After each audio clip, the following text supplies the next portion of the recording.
Good evening. Welcome to this virtual Brooklyn Historical Society conversation with WNYC reporter Andrea Bernstein. I'm Jarrett Murphy, the executive editor of the news website citylimits.org.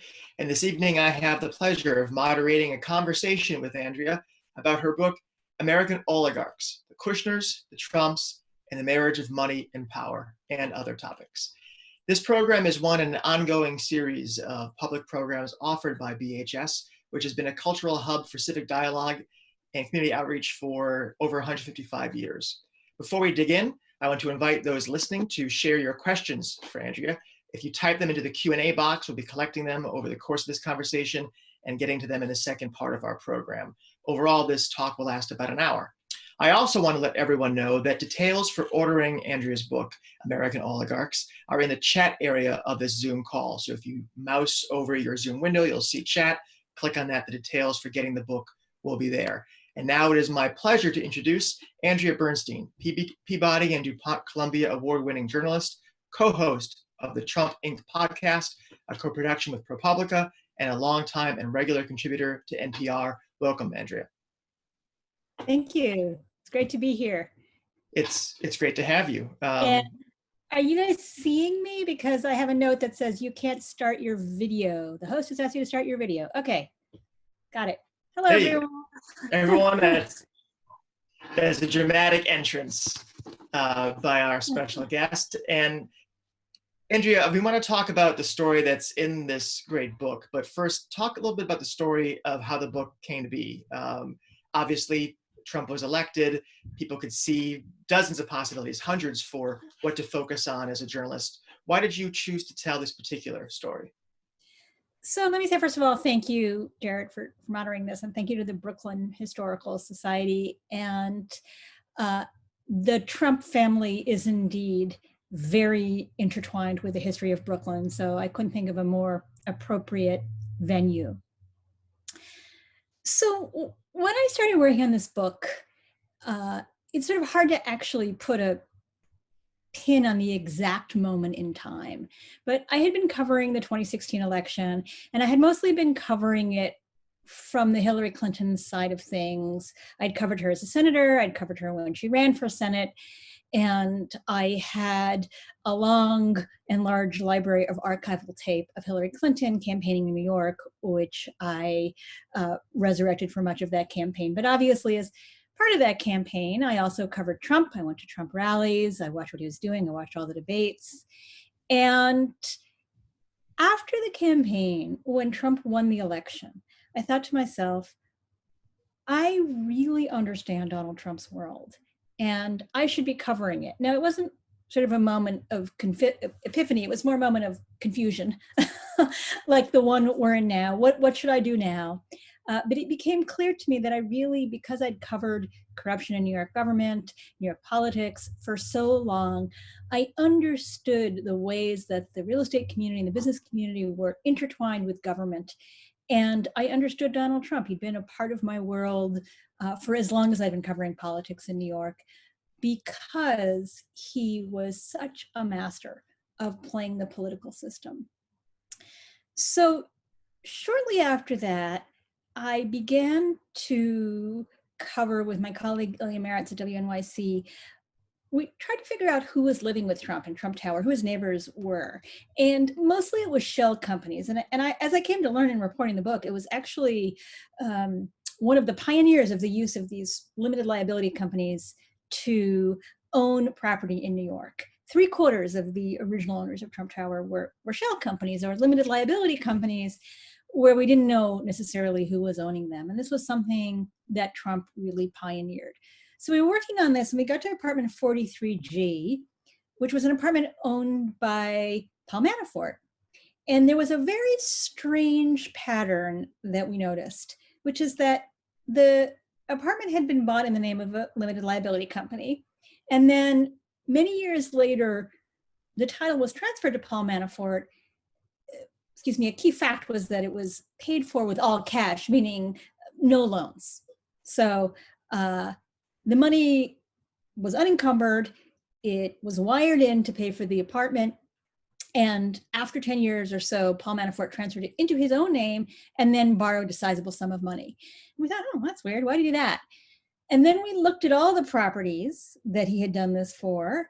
And among the properties was one not too far from where I live on Union Street in Brooklyn, in Cobble Hill, really, or sort of in a neighborhood that is sometimes called Gowanus, sometimes called Cobble Hill, sometimes called Borum Hill. Anyway, it's on Union Street in Brooklyn near Hoyt. And I went over and I looked at the building, and it was a 4-story brownstone of a type that I'm very familiar with. And I saw that he'd gotten a $6.8 million loan. And I said, a construction loan for renovations. And I thought, wow, that's really weird. What could you do to a brownstone to make it worth $6 or $7 million? How many bells and whistles could you put on it? And that was what sent us down the trail of looking at money laundering. We eventually learned that the money to pay for that came from a Ukrainian oligarch, Ukrainian politician, came from an oligarch as part of Manafort's work for a politician from Ukraine. The politician was Viktor Yanukovych, who was the corrupt strongman president of Ukraine. And we followed that story for many years, many threads of it. Manafort was eventually indicted, sent to prison, and many of the threads of it became the Mueller report. And in the process of reporting the kinds of stories about Trump and his associates' business deals, we formed the reporting partnership with ProPublica known as Trump Inc. And also around this time, we had reported a story on the Trump Soho condo with the New Yorker and ProPublica, in which we found out that after a very large donation to the Manhattan District Attorney and a visit by Trump's attorney, a case against the Trump family, a possible criminal felony case against Donald Trump and his 2 adult children, Ivanka and Don Jr., was closed. And we wrote that story, and not long after that, I had a meeting with the person who became the editor of my book, Tom Mayer at Norton. And he said, have you thought about writing a book? You know these people. You know New York and New Jersey. And I'd covered the Bridgegate scandal, which came to a thudding end last week, but that's another story. And he said, I know you covered Bridgegate. This is the same world. You can do this. And I thought about it, and I thought, it really was the same world. And I really did understand the world that the Trumps and Kushners came out of through decades of reporting. And that was the beginning of this book, American Oligarchs. So as you mentioned, you've been steeped in these stories for much of your long and distinguished career, but obviously you were digging deep into history and a cast of characters perhaps beyond what you had seen in normal day-to-day. What was new about the story you uncovered for the book, different from what you had been able to write about and talk about on WNYC previously? So I think there was a couple of sort of broad things that I came to understand in reporting the book, both on the Kushner side of things and on the Trump side of things. So on the Trump side of things, one of the things that had puzzled me at the beginning was, for those people who are fans of Jane Mayer and who've read her book, Dark Money, they probably understand that the American campaign finance system has been broken and is being broken by a well-funded, coordinated effort by billionaires in this country who have wanted to destroy the system of campaign finance, which is what tells us who is influencing politicians. And I thought to myself, well, Trump is not in the league of the Koch brothers. He isn't really that rich. Even in his best estimates of himself, he's not that rich. So how did he influence the system? And I came to understand that he corroded the system from within, along with his father, Fred Trump, who really made his fortune by being able to influence politicians to get Federal Housing Association-backed loans for his complexes in Brighton Beach and Coney Island. And that was the point at which the Trump family really understood that they had to have political influence in order to maximize the value of their assets. So Donald Trump learned this from his father, and they both practiced what was really an oligarchic form of government, which is that wealthy people should, in this case, them, should be able to pay for government concessions, so tax abatements or the ability to build their building higher or exemption from environmental regulations or you name it. Donald Trump and his father, Fred Trump, understood that if you paid politicians enough, in many cases, you would get what you want. So they had this very transactional business model. And one of the things that was interesting in the reporting is that because I've covered so many politicians and looked at so many donor lists, I've spoken to both a lot of politicians and a lot of donors, and I frequently say when I can get people on the phone, why did you give this money? Or do you know why Donald Trump or why donor X gave you the money? And in the case of donor X, people would usually say, well, donor X supports my policies and they know I'm working in the best interest of the city or the state. But with Donald Trump, when people were being honest, what they said is, I know exactly why he gave me that money because he told me, because he called me up and he said, I gave you $20,000. Where is my permit? Et cetera, et cetera. And so that was something that I really understood in the course of the book. And that the Trump family, Donald Trump wasn't just a freak phenomenon that happened in 2016, but his presidency was years in the making because of both what has happened with our tax system and what's happened with our campaign finance system, which are intimately connected. So when, particularly with Reagan in the 1980s, with American tax cuts, so much more money became available to people that one of the things they wanted to spend it on was politics.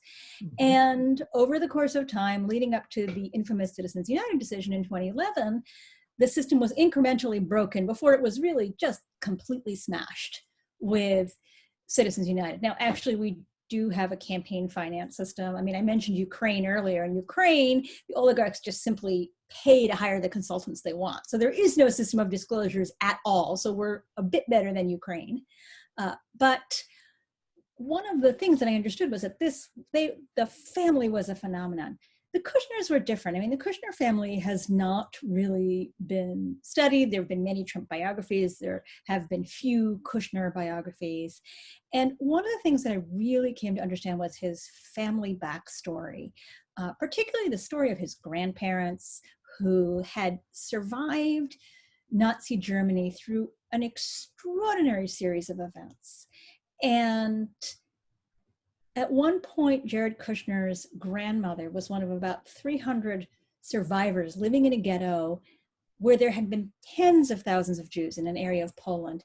And they dug out a tunnel underneath the Nazi barbed wire and past the searchlight. It took them 3 months. They dug it out with spoons, bits of wood, whatever they could find.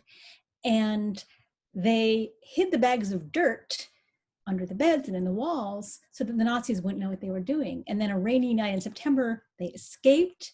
She made it out to the forest. She eventually, with her husband, who was born Yessel Berkowitz, walked across the border into Italy, illegally crossing several borders. They ended up in a displaced persons camp.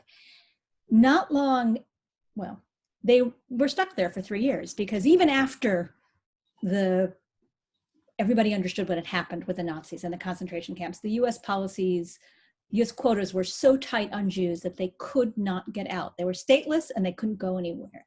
And eventually, Yessel Berkowitz hit on the idea that if he presented himself as his own father-in-law's son, so if you sort of swapped his father-in-law for his father, he would be favored in US immigration policy. And so he did that. Yessel Berkowitz became Joe Kushner. He took on his wife's name and they were able to immigrate to New York, and they arrived in New York Harbor with $2 in their pockets.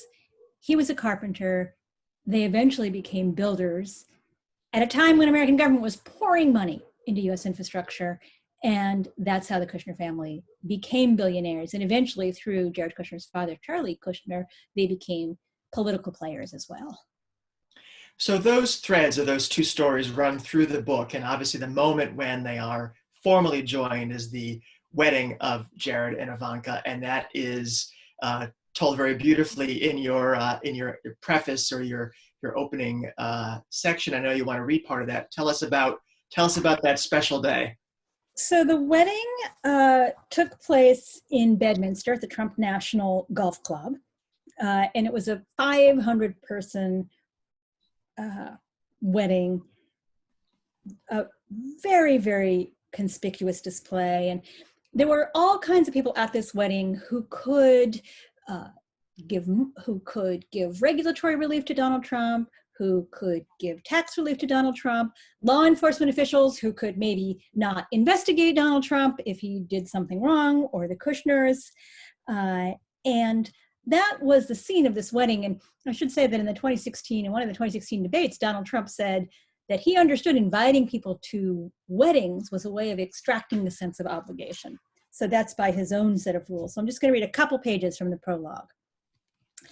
Among the old dynastic families of New York real estate, when asked about Trump, people said, and still say, Donald Trump is not one of us. They say they never saw Donald Trump at the Real Estate Board of New York, or the Partnership for New York City, or the Alliance for a Better New York. They did not see him at civic events. They did not see him at charity balls, or the ballet, or the opera.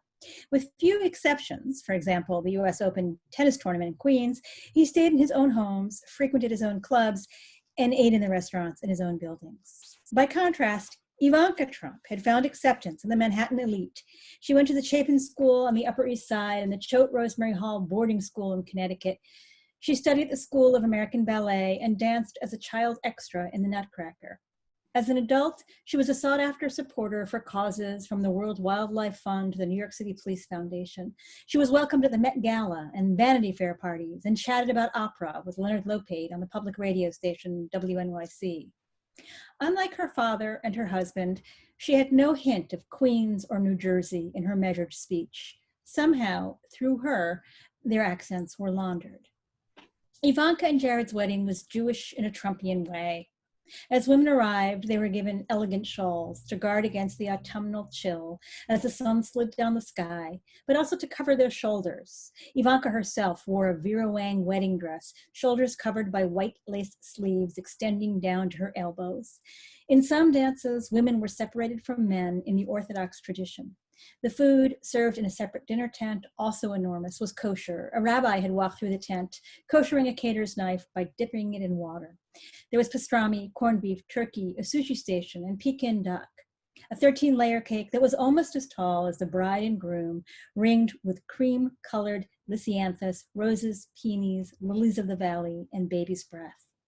Charles Kushner's speech was a variant of the one he gave at every family event, every simcha, Yiddish and Hebrew for joy, and metamnim for joyous occasion, about being the son of Holocaust survivors, about the miracle of survival, about Jews thriving and prevailing, about the values of family and chesed, Hebrew for compassion or grace, and Torah. He spoke about Ivanka and how she had worked so hard to become Jewish, and how the family embraced her now. Donald Trump had been bewildered by his daughter's conversion, but was gracious at his daughter's wedding. He spoke appreciatively and uncharacteristically of his first wife, Ivana, and all the work she had done to raise Ivanka, acknowledging he hadn't always been an attentive parent. The guests, who had come to the wedding with a mix of curiosity and anticipation and obligation and appreciation, were greeted warmly.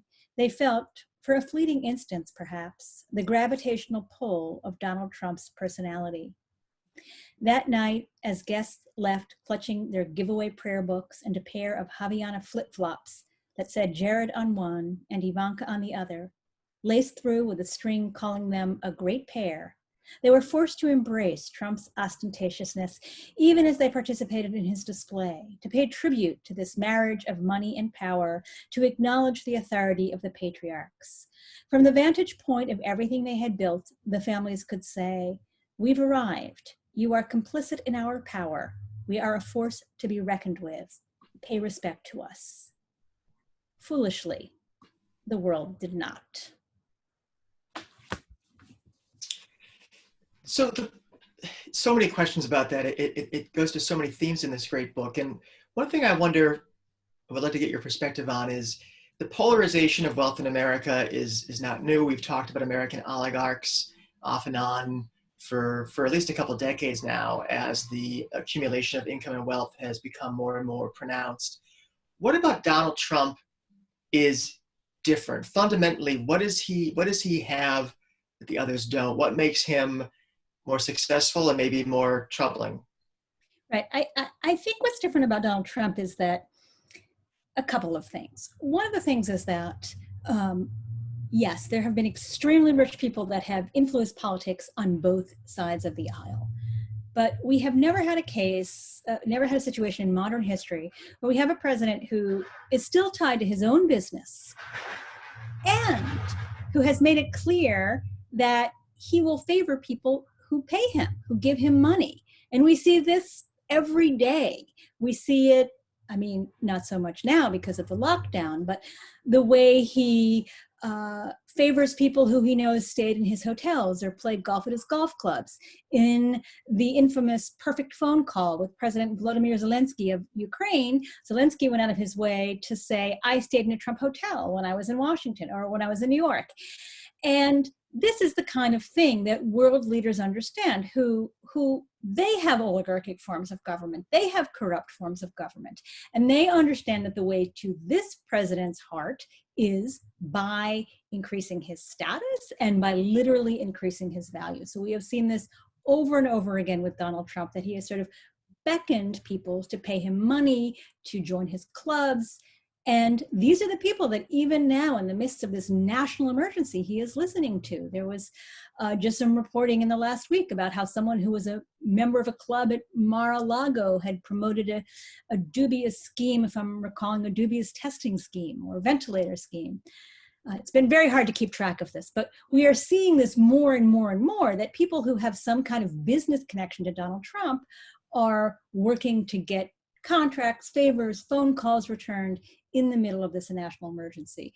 So that is a fundamental difference, that Donald Trump has openly signaled that he will do things for people who favor him. He has also taken this idea of us and them to an extreme. So in an oligarchy, which I don't think we are sort of at quite yet, but we are right up to the edge, where you have people with a great deal of wealth able to influence government. The people who are not inside that small circle of family, sort of loyal officials who work for you and people who pay you are them. And I think we see Trump struggling with that in our current situation, because he is used to a situation where there's a small group of winners, and he is, from his perspective, always among those winners. But that creates a situation where many people are them, and those are the people that don't necessarily have access to power. And we are seeing that more and more and in greater ways in the Donald Trump presidency than we have seen at any time in modern history. So one of the things that's insidious and kind of deceptive about talking about the accumulation of wealth is that if you look at the individual stories in isolation, they often seem like very inspiring tales of survival and grit and ultimately success. And obviously the Kushners, you talk in the book in detail, horrifying detail of their experience at the hands of the Nazis and their struggle to escape and their amazing journey here and beginning to build for themselves an American life. It's almost a classic Hollywood story of coming here and making good. Is there a point at which that you can identify where that story becomes more sinister and this transits from immigrant made good story to a place where the amount of wealth and power they have becomes dangerous to the larger polity?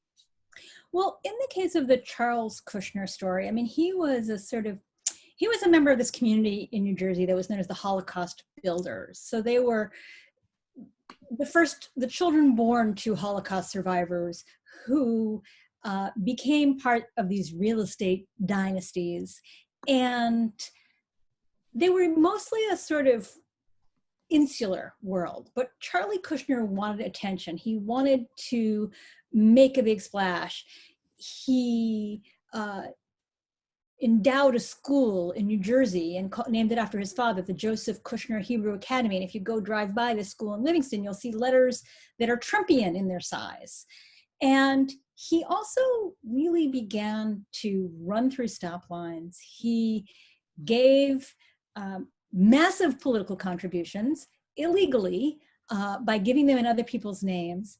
And he did this as a way to sort of win influence and gain power, both in the New Jersey Democratic Party, but also in the National Democratic Party. And he was, unlike Donald Trump, Charlie Kushner was caught in a rather spectacular story in which he got wind of the investigation, became convinced incorrectly that it had started with his brother and sister, and hired a prostitute to entrap his brother-in-law, had a video made of it, and then and still photos, and sent it to his sister as a way, presumably, to discourage her from cooperating with the prosecutor, who is named Chris Christie. But he was caught and arrested and pleaded guilty to witness tampering, campaign finance, and tax evasion charges, and actually served time in prison. And I think that was a real turning point for the Kushner family, for Charlie Kushner and his son Jared. After that, Jared Kushner really built up this family narrative of resentment, again, an us and them story, where he felt that the whole thing had been cooked up by his enemies. And the way to surmount that was to always outfox your enemies, to always make sure that you and your family and your immediate family were taken care of before everybody else. So I want to mention, we're going to go to audience questions soon. If you have any questions at all, please type them into our Q&A box. You'll see that on your Zoom screen. We'll be gathering those questions and putting them to Andrea fairly soon, so please type in. When you describe the wedding and throughout the book, what you see are members of the establishment, from Abe Beame to Stanley Friedman to Robert Morgenthau, and on, aiding and abetting Donald Trump in his rise to power. And clearly, from your description of the blessed event for Jarrett and Ivanka, people knew who he was. People knew what he represented, or they had to have had some idea of that. Did anybody stand up to him, and why not? Why did people kind of silently acknowledge and legitimize what he was clearly doing to the city and to its politics? So Donald Trump always manages to stay a step ahead in a way that is really astounding. And he has a lot of tools in his arsenal, many of which I go through in the book, and that we see now. So he can be charming, he can promise you a vision of better things to come that you want to believe. I think we see that every day in the White House briefings. He knows how to get ahead of law enforcement. He knows how to bully his enemies, threaten them, sue them, exhaust them with lawsuits. I mean, one of the people that I mentioned earlier, though not by name, was the Manhattan District Attorney, Cyrus Vance, who, in a sort of one of these incredible historical ironies, is now being sued by Donald Trump in a case that is going to the United States Supreme Court tomorrow, where you can actually hear it live on the internet, where Trump's lawyers are arguing that he cannot even be investigated by a local district attorney so long as he's a sitting president. Their argument is that he has absolute immunity, that he could shoot somebody on Fifth Avenue and not be investigated so long as he is a sitting president. And that case is a case that Cy Vance started to bring in the summer of 2019. Trump sued. It went to the district court level. Trump lost. It went to the Second Circuit Court of Appeals. Trump lost. He kept appealing, and now he's at the Supreme Court. And that is one of the sort of big tools in his arsenal, is using the law in this aggressive way. And now what we see now that as a businessman, he always understood that sort of prosecutors were working as sort of tools of somebody. And now we see him doing that exact same thing in the White House. And we see him using his Justice Department and Bill Barr to dismiss cases, as they did last week against Mike Flynn, one of Trump's former appointees. So talk about Jared and Ivanka and their roles in the Trump organization, the Trump White House. What do they bring to the president? And has that evolved during the 3+ years that Trump's been in power?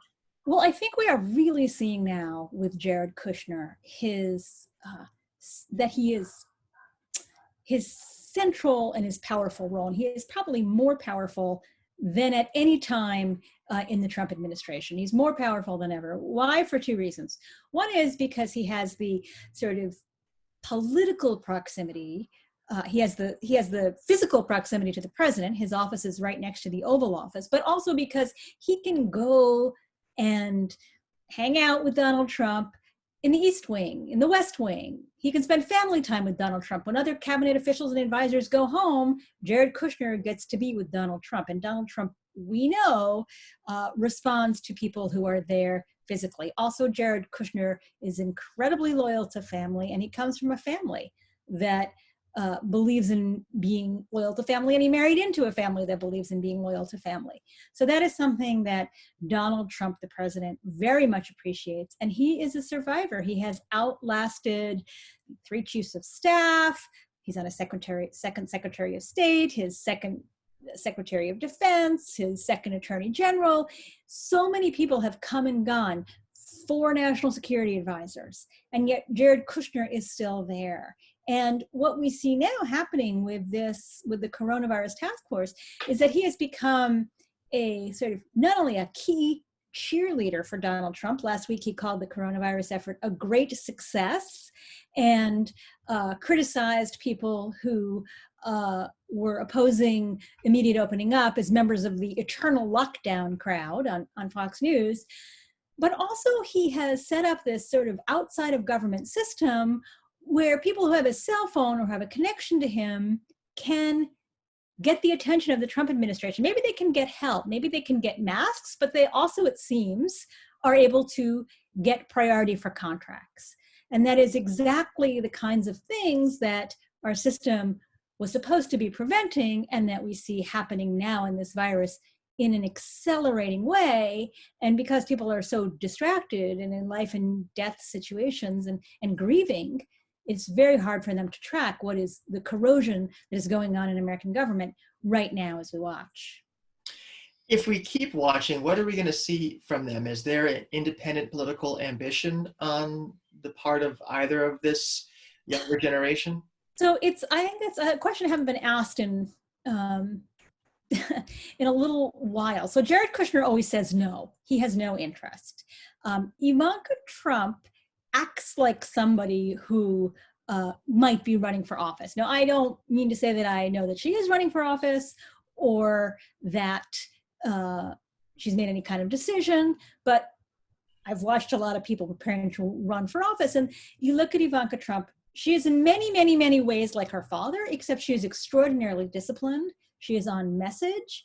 And prior to the coronavirus, she spent a great deal of time talking about women entrepreneurs and visiting various countries and trying to cast herself as both supportive of women and middle of the road, while also supporting all of her father's policies, many of them that have been, resoundingly criticized by women's rights groups, not to mention defending his role as an accused sexual harasser and in at least one case, actual rapist.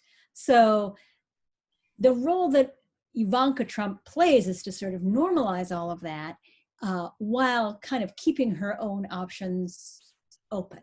So I don't have any particular insight, but that could be one possible trajectory for Ivanka Trump. Do you see parallels? This is a question from one of our audience members. Parallels between the world of Trump and Kushner to the robber barons of the Gilded Age? So in attitude, yes. I mean, Donald Trump's wealth, from everything we know, is just not that great. But he, in the sense that the robber barons believed that government was for them and to help them get richer and richer and richer, that is how Trump has used government to help wealthy people save money in taxes, make more money by being subject to fewer and fewer regulations. In fact, that is accelerating now. While the virus is going on and people are distracting, there are all kinds of regulations that are being dropped, rolled back, thrown out. So in the sense that the robber barons really viewed sort of American society as a place for plunder and to get wealthier and wealthier, in that sense, yes. But he's just definitely not in that financial league. Now, we don't know for sure because we haven't seen his tax returns. And that is one of the issues that is going to be argued tomorrow in the Supreme Court, whether we can see his tax returns and his financial records. But all indications from what we've been able to piece together, from what the New York Times and others have reported and what people like Michael Cohen, his former personal attorney, have testified, it does not seem that Donald Trump is in that league of wealth. So one of our viewers notes that when it comes to the us versus them narrative, that sometimes the left is guilty of that too, and I suppose that is true. But that comment brings up the question of, is his influence and wealth truly unparalleled? This is Trump I'm talking about. Is there no one on the other side of the aisle that comes close? Is the George Soroses of the world? Do they have a comparable level of influence on politics? Are they materially different from Trump? Well, I think there's a couple of different things to look at here. One is sort of like, are you going to compare George Soros or the Koch brothers or the DeVos family, the Princes, the Scapes, et cetera, et cetera? Those are sort of all kind of donors on a very large level. I mean, I think Donald Trump is in many ways the fruit of the efforts of these libertarian billionaires that tried to dismantle all of these systems. What is different about Donald Trump is that, I mean, even George W. Bush, who came from a patrician family and believed in lower taxes and deregulation, was not out there saying, if you pay me money, I'll give you something. That is a sort of crude way of expressing what Trump has said, but that is how he acts. If you patronize his establishments, he will give you favor. We know that. What do you think we'll find if Trump's tax returns are ultimately made public? Well, good question. Trump says nothing. I mean, I think that there are a number of very large questions. One of the big questions, obviously, is how much money he has, which is something that, part of Donald Trump is this sort of smoke and mirrors. I mean, it's a sort of in some ways, it naturally emanates from being a real estate developer, which, he hasn't been for a long time, but he really came out of this tradition of you present a sort of vision of something, and that's how you get investors and that's how you get customers, by getting them to buy into a vision. In many cases in Trump's history, those visions sailed and people failed and people lost money and they sued. But that is how he kept sort of repeating his success. I think we'll understand something about his financial position. I think also we'll understand some more about if he told the truth from reporting that my colleagues and I have done, looking at what bits of evidence we can get from Donald Trump's tax returns. There are times when he has not told the truth. So, for example, my colleague Heather Vogel of ProPublica compared financial documents that Trump Organization filed with its lenders and that Trump Organization filed with New York City tax authorities. And these were supposedly describing the same income streams. But when it came to tax authorities, where you wanted to minimize these income streams so you'd have to pay more money, those numbers were low. When it came to the bankers, where you would want to make yourself look good so they would lend you more money, those numbers were high. So one of the things I think we'll find out is, was he being honest? And has he been honest in the way that he has presented himself to taxing authorities? There may be further information about business partners, about alliances, about who he owes debt to. I mean, I can't emphasize enough what a different situation it puts us in, having a president actively involved in this sprawling, opaque business. Because in the campaign finance system, there are ways to track influence. That's how the system is set up, and that's how the Office of Government Ethics in the White House is set up. You're supposed to tell what your financial connections are so people can understand where influence might come to play. But because we haven't seen Trump's tax returns, and because he can actively make money from his business, we just don't know who is influencing him. And that is an unprecedented situation. And that's why Trump is so different. And I think that if we had a glimpse at his tax returns, we could start to answer some of those questions. Of course, it could be what Trump says. It could be a big nothing. But if passed as prologue, they will be very revealing.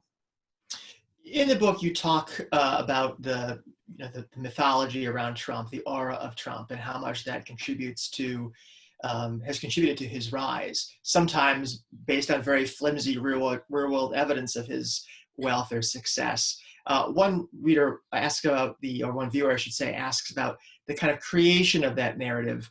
How did that happen? I mean, that's not about phone calls to politicians behind closed doors. Right. That's not about dealing with regulators or with banks one way or the other. That's more about people maybe like you and me and our colleagues that kind of in some way helped create this mythology. What I mean, led I think I think that, Donald Trump, over the years, there were so many people that I spoke with who had worked for Donald Trump or worked with Donald Trump who would talk about sort of the pull of his personality, and when he would focus his attention on them and how he made people feel like they could be more exciting, they could be more glamorous, they could break rules. It was so much more fun. I mean, there's one former executive vice president for finance that I interviewed who talked about how he went on TV to talk about Trump when he was a financial analyst, and Trump didn't like what he said, so he served him with legal papers for $250 million. They had a lawsuit, and then they got that dispensed with, and then Trump called him up and he said, Abe, why don't you come work for me? And he took the elevator up to the 26th floor of Trump Tower, and it opened up, and there's Donald Trump's office with its sweeping view of Central Park, and Trump would take them for helicopter rides or take them for an evening in Atlantic City. And there was this incredible seductiveness of his personality, of a sense that if you worked for him, if you stuck with him in 2016, if you voted for him, that somehow you could have a part of that life. And he was so persuasive. Let's not forget, 62 million people voted for him in 2016. One of the interesting things is when Michael Cohen was sentenced, his lawyer stood up in court and he said, Michael Cohen was acting like 62 million Americans. There have been so many people that were taken in by Donald Trump. And he has this real force of personality and charm that makes people believe things that sort of reality and truth and fact suggests they should not believe. So that actually segues perfectly to a really fascinating question from one of our viewers. And this gets to the level of psychoanalysis, but I'll let you have a crack at it anyway. Do you think Donald Trump has fallen for it too? Do you think he believes the myth? At this point, is it so internal that he kind of buys it as well? Or does he know the parts of it that are false? I don't know that there's reason to believe otherwise. I don't know that there's reason to believe that he doesn't believe his own hype. There have even been moments at these White House briefings where I've been watching many of them, and he says, people are like, why are you presenting this overly rosy view of things? And he says, well, people have to have something to hope for. So, I don't have any reason to believe that he doesn't, but he's also somebody who plays all the angles and is so convinced that everybody in a given situation would do what he would do. So a prosecutor would jail a political opponent. Therefore, people are coming for him. Or, the list just goes on and on and on in terms of the way that he believes government officials see government as a tool to achieve a political end. Obviously, we saw that big time in the Ukraine scandal where he asked the Ukrainians to investigate his political rival, which is really unprecedented in American history. So he has a worldview, and nothing I've seen suggests that he sort of actually stands outside of it. Another question from a viewer, and this is about the broader historical view that your book takes. You mentioned that we're not quite at the point of oligarchy, but we're right up to it. When will we know that we actually have crossed the line into an oligarchic society? Well, I think that we have sort of sadly hit many of the markers, and many of them have happened just since this virus. I think what we saw in Wisconsin, where people being forced to vote despite the possible health risks, with that disproportionately affecting Democratic and African American or Latino areas of the state, where we see people who have ins with the White House getting access to power or getting masks or ventilators or other equipment or contracts, We saw that last week with the dismissal of the case against Mike Flynn, which Trump promised was just the sort of first of many steps. We see that in the way Trump fought so hard to get the census question on the question about citizenship on the census. And even though he lost at the Supreme Court, he almost sort of won by stirring up so much anxiety and fear. We see that in the ways that he has sort of openly invited people to violate federal laws. I mean, there are several lawsuits now, in addition to the ones that I mentioned. There's a lawsuit involving Steve Mnuchin, the Treasury Secretary, where the House sued him because he funded a border wall, even though Congress had specifically said, no, we're not funding the border wall. I think that this election is really going to be critical. It is really going to be a sort of pivotal time. And one reason for that is of, the White House and Trump and his allies' own arguments. They said it in the impeachment trial. They said, impeachment is the wrong way to settle this. The election is the way to settle this. And they're saying it in these court cases, that subpoenas are the wrong way to oversee a president. Even criminal cases are the wrong way. The way to do it is at the polls. So the stakes have been made immensely high. And I think that we really will find out in this election what happens. Now, in American history, the solution to oligarchy has always been more democracy. So we saw that in the last Gilded Age, when there were a series of reforms. There were anti-corruption reforms. There were taxes imposed. There were steps towards democracy, direct voting of senators, women getting the right to vote. All of these things became ways of increasing democracy that constrained this sort of budding oligarchic tendency. And now we've had sort of the full flowering of the oligarchic tendencies without the pullback. So I think we'll find out in the next, I think it's only 6 months away, right? 6 months. Who's counting? Another viewer asked the question of this connivance between business and politics and official authority. What impact has it had in policy terms in the international arena? And particularly they ask about the Middle East, where the young Kushner is in charge of the portfolio for the president. Have we seen any indication there that there are business interests at play, or anywhere else where foreign policy has been implicated? Well, of course, these are parts of the world that are incredibly hard to trace the money trails because they move things around. I mean, I think we do see, and I write about it in my book, in Jarrett Kushner's relationship with Mohammed bin Salman, the Crown Prince of Saudi Arabia, this sort of friendship which has kind of upended the world order. And one of the things that we understand and we've learned through many aspects of the Mueller investigation was that there are all sorts of people profiting from that realignment in the Middle East with the sort of raising up of the Saudis in terms of power, and which sort of tips the axis against everybody else. We also see it in Jarrett Kushner's, obviously, his relationship with Israel, and where he was put in charge of peace talks, but made a number of policy changes that made the Palestinians walk away. So he was put in charge of sort of settling an argument with only one of the parties. That has certainly helped empower Bibi Netanyahu, the prime minister of Israel, who goes way back with the Kushner family. And I think we just don't understand exactly the nature of sort of the Kushner family's relationship with Israeli banks and businesses. We know there are some. And I don't mean to say that in a sort of nefarious conspiratorial way. We don't know. And this is one of the things that is so tricky, that we have Jarrett Kushner, who has not fully divested from his family business. And then we have the Kushner companies that may have some business ties. And again, as with Trump, we don't understand their nature as Jarrett Kushner is negotiating these incredibly far-reaching geopolitical alliances. So as you mentioned, the election is approaching, and I think we're still waiting to see exactly what territory that will be fought over. Do you think that it is likely? Do you think that it would be wise? Do you think it's necessary for our democracy for some of the issues that you've raised in this book to be talked about?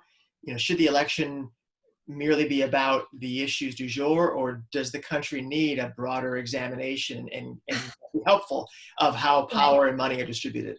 Well, I mean, I think without a doubt, and we are seeing now in the way the virus is manifesting itself, the incredible disparities that are being laid bare between people who can afford to work in their homes and people who need to go out and be in contact with people and endanger their lives, and how those very people on the front lines don't have the job security, don't have the health insurance, are in really sort of desperate straits. So I think that the vast wealth inequality is being laid bare, the racial inequality and the way the virus is affecting particularly African Americans much more severely than it is white people. I think we are sort of seeing all of that, and we are seeing this sort of huge strain on workers in companies like Amazon, who many of us are depending on to get the things that we need. So I think that examination is sort of happening organically, because it's part of how the virus is going to be sort of remembered and argued about. I think the difficulty, obviously, is that people are literally concerned about saving their lives and saving their loved ones' lives. And so many people are now just simply out of work. Their businesses are closing, they're losing their jobs. And I think very few people in America are untouched in any way by that. And those are probably going to be foremost in people's mind. And at a certain point, you have to sort of staunch the flow. And then you can begin to have a discussion about what kind of democracy do we want to have, and how do we want to create a society where a global pandemic doesn't lay bare these fissures and these vast inequalities that have allowed this kind of political system that we have to fester. So I'm not asking you to make an endorsement here, but do you think Joe Biden is capable of making that kind of argument? I think we don't know yet. I think we'll see. I mean, I think that Joe Biden, I covered Joe Biden when he was running for president and then vice president in 2008, obviously covered him during the Obama administration. And he does have a sense for the problems of working people. And we'll have to see sort of which Joe Biden emerges. I mean, he has a long, long, long history in Washington, which I think Trump is going to take advantage of in the election. But certainly Joe Biden has an appreciation of the sort of problems and challenges facing working people in a way that Trump says he does, but his policies have not aided that group of people that he said he was actually going to stand up for when he ran for election. Do you think the news media has learned from 2016 and what are perceived to be mistakes in how they covered and did not cover Trump? And do you feel that people are moving from that? I mean, I do think there's been a lot of really great journalism in the last however many years it's been, the last three and a half years since Trump was elected. I mean, I do think many journalists have really stepped up. The Washington Post has tracked I think it's now 18,000 lies and misrepresentations. There have been many, many investigations of Trump. I mean, I think one of the things that is really unprecedented is that sort of Trump creates his own media ecosystem. So it's not just Fox, it's One American Network, it's Breitbart, it is social media, it is a really sort of, if you watch and consume news from those channels only, you see a very different picture of the world. So I think one of the other problems with election coverage is people tend to learn from what they did wrong the last time, and it's sort of hard to see what's happening in real time. That challenge is ratcheted up by the situation we're in, where we can't go outside, we can't talk to people, where it becomes incredibly challenged to just do your basic reporting. And also, I mean, very distressingly, journalism is really under stress. Newspapers are firing and furloughing workers and contracting, and some are closing. And it is a very, very difficult time for journalism, a really sort of tragic time in a way, that just when it's needed most, it is sort of under this incredible almost existential threat. So, I mean, I think that it is one of the things I talk about. The last word of my book is hope. And one of the things that I talk about is the need to really document the facts and the truth. And this is a project for journalists, but it's also a project for ordinary citizens to hang on to the idea that, yes, there is an objective truth and it's something worth fighting for. So that's a great note for a final question. We have about a minute or so left. And several viewers have asked versions of, what can I do? So beyond the question of how you vote in the election in 2020, when it comes to this question of changing the distribution of power and money in the United States, folks have drawn parallels between the New Deal or the Great Depression and what's going on now with the coronavirus crisis. As you note in the book, some amazing legislation, perhaps the best legislative achievements in American history, occurred during the New Deal. What will it take and what can people do to try to push the conversation in that direction? Well, I think it's going to sound nefarious, but I think it's really, really important. And I think that is standing up for an idea that there is a truth. And I see on both the right, but also on the left, distressingly, a sense of like, what's your angle? Why should I believe you? I'm going to reject that story. And when you have no basis for believing that there is a history, I mean, this is something that Hannah Arendt talked about, then you have no basis for political life. You have no way to connect. So I think it's very, very important for people to remain engaged and believing in the idea that there is a truth, there is a sense of right, there is a sort of central gathering ground where people can agree on a set of facts. Because the alternative is what we see now, whereas numbers aren't numbers. And no one wins at that game. So that is what I think people can do. And also, I want everybody to please read American Oligarchs. I know that there is some information on how to get it, but I will say that I know this is an incredibly distracting time, so you can get the audiobook, which I read, and read it while you're folding laundry or cooking or taking walks in the park. And thank you for this really great session. And thank you to everyone for the really great questions. Well, thank you, Brooklyn Historical Society, for arranging this. And thank you, Andrea, for your amazing work. And thank you, everyone in the audience, for being here. Just a note, if you wanted to review something we talked about or share it with your friends, this event has been recorded and the video will be on the BHS website in a few days. Please look out for other great conversations and fascinating events. The Brooklyn Historical Society holds them constantly. Right now, online, eventually, hopefully in person. But until then, I hope everyone stays healthy and, as Andrea said, hopeful. Have a wonderful evening. Thank you.